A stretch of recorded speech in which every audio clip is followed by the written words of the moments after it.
Review exercise से related question करेंगे। आज जो हम क्वेश्चन स्टार्ट करेंगे वो है question number 7, that is factorise completely. ठीक है, आपने इसको क्या करना है, कंप्लीटली फैक्टराइज करना है। इसके हम फैक्टर्स फाइंड आउट करेंगे। पहले हम इसका लीनियर फैक्टर फाइंड आउट करते हैं।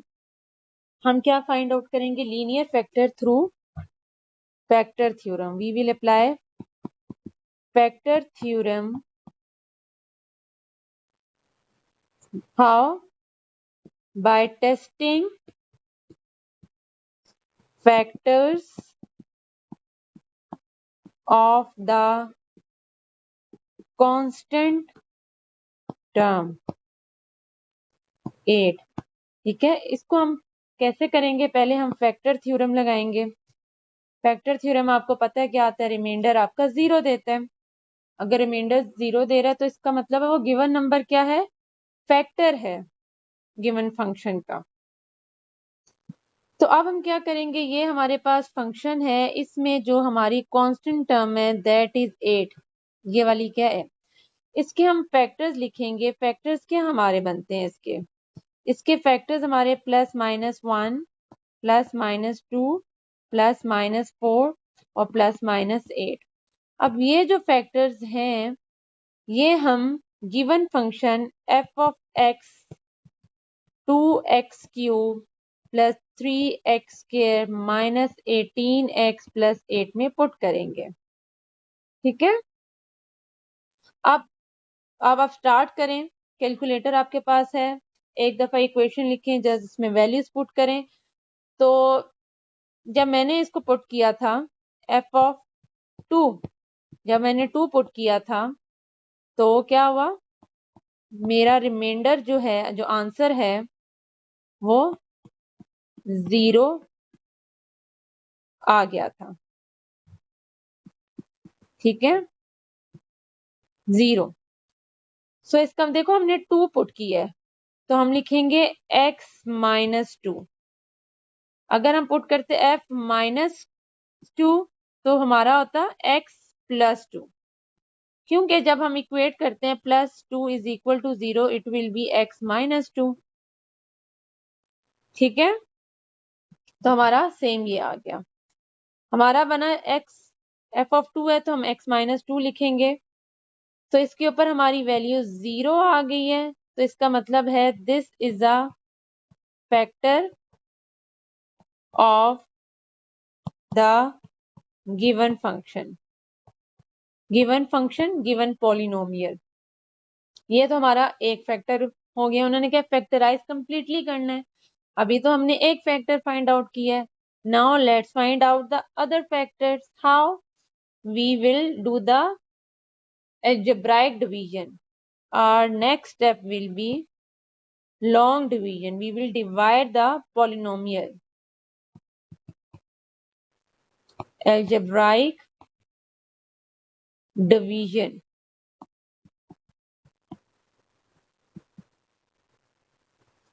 ओके, अब आपने क्या करना है, आइए तरीका मैंने आपको बता दिया है। अब मैं पूरा सॉल्व आपके लिए नहीं करती,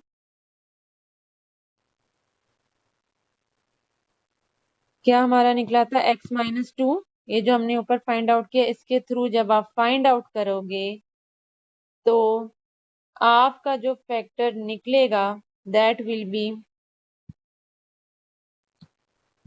जो आपकी कोशेंट है आपका ये होगा, this will be your quotient. ठीक है, ये आपका आंसर आएगा ऐसे जब आप सॉल्व करोगे। अब क्या करना है, अब जो आपके पास ये आया है 2x² + 7x - 4, आपने इसे सॉल्व करना है। ठीक है, इसके आप बनाओगे फैक्टर्स। फैक्टर्स आपको बनाने आते हैं, क्वाड्रेटिक फॉर्मूला से भी सॉल्व हो जाते हैं और फैक्टराइजेशन से भी। फैक्टराइजेशन से कैसे होंगे वो मैंने आपको सिखा दिया है। तो कैसे 2x² plus 8x minus x minus 4 factor आपने बनाया है और 2x कॉमन लिया 2x प्लस 4 आया माइनस 1x प्लस 4 ये दोनों सेम होने चाहिए लाजमी आपके तो आपके फैक्टर है 2x माइनस 1 x प्लस 4 सो आपका जो फाइनल आंसर है हम लिखते हैं फाइनल आंसर वो क्या है सबसे पहले हमने फाइंड आउट किया था x minus 2 then we found 2x minus 1 and x plus 4 देखिए आपको मैंने एक्चुअल में मेथड समझाना था कि इससे आपने सॉल्व कैसे करना है मैं दोबारा से आपको एक चीज बता दूं कि इधर आपने जो फैक्टर्स फाइंड आउट करने हैं वो कांस्टेंट टर्म्स के करके आपने फर्स्ट फैक्टर फाइंड आउट करना है ओके अब हम क्वेश्चन नंबर 18 की तरफ जाते हैं that is use completing the square to prove that n square minus 8 n plus 20 is a positive for all values of n positive for all values of n की जो भी हम वैल्यू पुट करें उसके लिए वो पॉजिटिव होगा तो अब हमने क्या करना है क्वाड्रेटिक एक्सप्रेशन हम लेते हैं ठीक है n square minus 8n plus 20 that is जो क्वाड्रेटिक एक्सप्रेशन ठीक है ये आपने लिया अब इसमें आपने क्या करना है जो आपका कोफिशिएंट ऑफ n है दैट इज -8 आप इसे लोगी इसे डिवाइडेड बाय 2 आपने करना है यू गॉट -4 -4 के बाद आपने क्या करना है you will take its square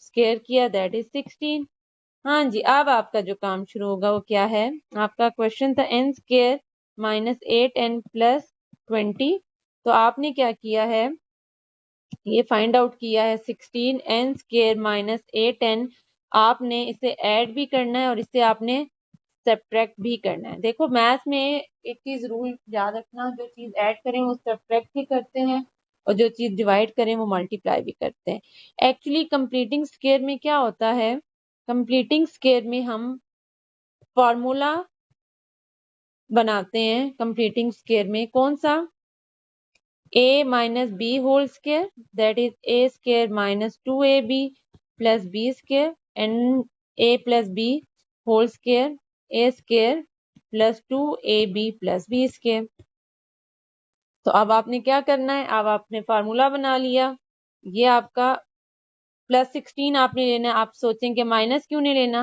minus तो नहीं अगर इधर आपका माइनस आ रहा है तो इधर माइनस आ रहा है इधर तो इधर आप देखो पॉजिटिव टर्म लेनी है दैट्स वाई हम इधर पॉजिटिव टर्म ले रहे हैं तो ये फॉर्मूला किसका बना n-4 होल स्क्वायर रिमेनिंग क्या रह गया -16 + 20 तो आप क्या करोगे that n-4 whole square this is your answer completing square का ये मेथड है ओके अब हमने क्या करना है नेक्स्ट हमारा था this expression is positive for all values of n तो आप इसे कैसे करोगे आपने एनालाइज करना है आप क्या करना है एनालाइज करना है ठीक है किसको n-4 होल स्क्वायर प्लस 4 को जो आपका आंसर आया है अब आप देखो ये जो n-4 होल स्क्वायर है ये तो आपका पॉजिटिव है और आप दूसरी चीज देखो ये आपका स्क्वायर है स्क्वायर क्या कहते हैं स्क्वायर मेक पॉजिटिव इसके अंदर आप नेगेटिव भी करो पॉजिटिव भी करो आंसर आपका क्या आएगा पॉजिटिव आएगा so you will write as for any real value of n-4 whole square plus 4 या अभी हम इसको एनालाइज कर रहे हैं is always greater than equal to 0 अब हमने इसमें +4 नहीं लिखा क्योंकि हम इसको एनालाइज कर रहे हैं जिसमें हमने n की वैल्यू करना है ठीक है और आप इसकी रीजन आप क्या है, square number can not be negative, जो मैंने आपको ऊपर एक्सप्लेन की है ये चीज। Number square number can not be negative. ठीक है, अब नेक्स्ट स्टेप हम क्या करेंगे, ये हमने फर्स्ट किया, एनालाइज किया। सेकंड, इसकी मिनिमम वैल्यू क्या है,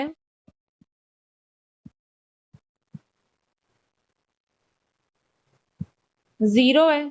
किसकी minimum value, n-4 whole square की। ठीक है, और इंटायर एक्सप्रेशन की, होल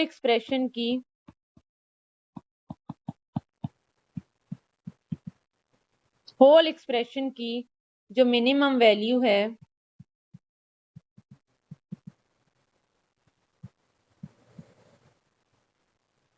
वो क्या है, +4।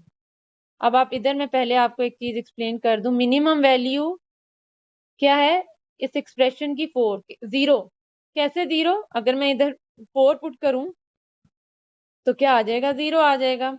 और होल एक्सप्रेशन की क्या है, अगर ये हमारी n-4 स्केयर +4 है, अगर ये जीरो है और +4 है तो हमेशा +4 आंसर आएगा। ठीक है, तो आप क्या लिखोगे, जो हमने कितने पॉइंट, 1 2, ये हमारा थर्ड पॉइंट है,